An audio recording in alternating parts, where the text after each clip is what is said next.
আজ নিয়ে চলে এসেছি মাছ দিয়ে মোমোর রেসিপি। তাহলে চলো রেসিপিটা দেখে নেওয়া যাক। প্রথমে দুটো মাছের দাগা নিয়ে মাছটা নুন এবং হলুদ দিয়ে মাখিয়ে নেব।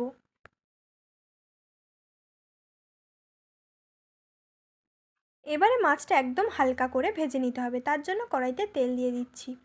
তেলটা গরম হয়ে গেছে, এবার তেলের উপরে মাছ দুটো দিয়ে দেব।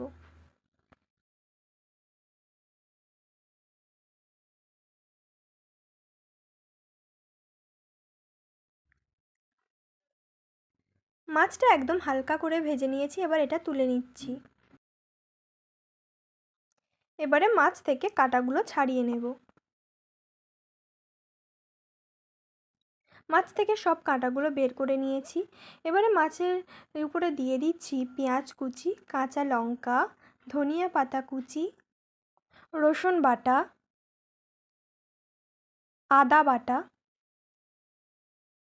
পরিমাণ মতো লবণ, ধনে গুঁড়ো, জিরে গুঁড়ো ও সয়া সস দিয়ে ভালোভাবে মেখে পুরটা তৈরি করে নেব।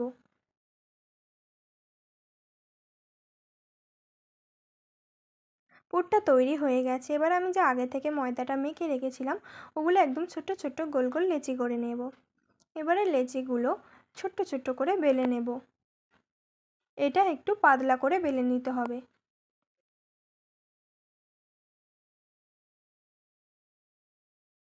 এবারে লেচিটা হাতের উপর তুলে নেব।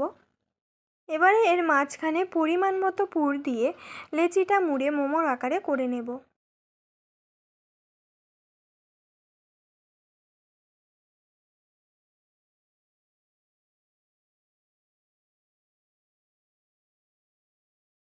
এইভাবেই আমি সবগুলো করে নেব।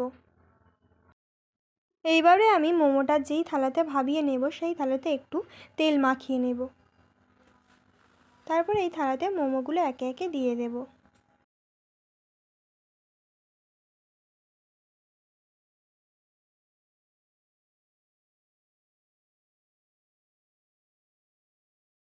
এবারে আমি একটি কড়াইতে পরিমাণ মতো জল দিয়ে জলটা একটু গরম করে নেব। জলটা অনেকটাই গরম হয়ে গেছে। এবার মোমোর থালাটা কড়ার উপরে বসিয়ে 10-12 মিনিটের জন্য ঢাকা দিয়ে রাখবো। আমাদের মোমোটা তৈরি হয়ে গেছে। এবার এটা একটি পাত্রে তুলে নিচ্ছি। আপনাদের এই রেসিপিটা ভালো লাগলে অবশ্যই কমেন্ট করে জানাবেন।